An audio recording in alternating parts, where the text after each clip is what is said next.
Народное собрание Абхазии принимает участие в работе Южно-Российской парламентской конференции с 2005 года. Однако вот уже 2 года мероприятие проходит в онлайн-режиме. Такой формат был выбран в связи с эпидситуацией в мире.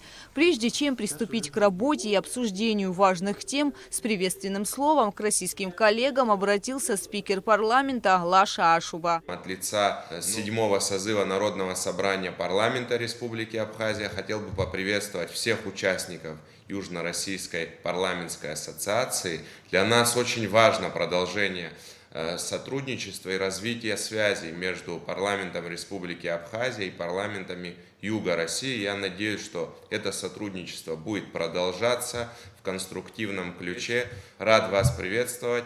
Хочу заверить вас в том, что депутаты парламента Абхазии будут принимать активное участие в Южно-Российской ассоциации. Благодарю вас, желаю плодотворной работы. Спасибо, Лаша Мукдарович. Мы вас также искренне поздравляем с избранием на пост спикера Народного собрания парламента Республики Абхазия. Желаем плодотворной работы, но мы с коллегами всегда готовы поделиться и опытом, и всегда готовы помочь.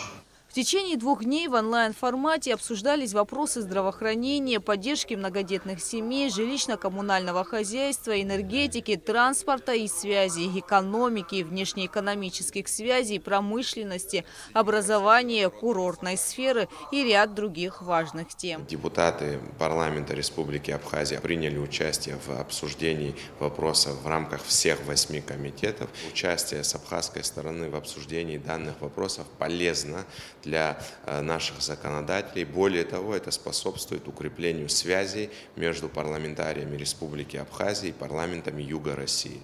Конференция Южно-Российской парламентской ассоциации завершилась 24 июня. Парламентарии выразили надежду, что в следующем году мероприятие пройдет в очном режиме.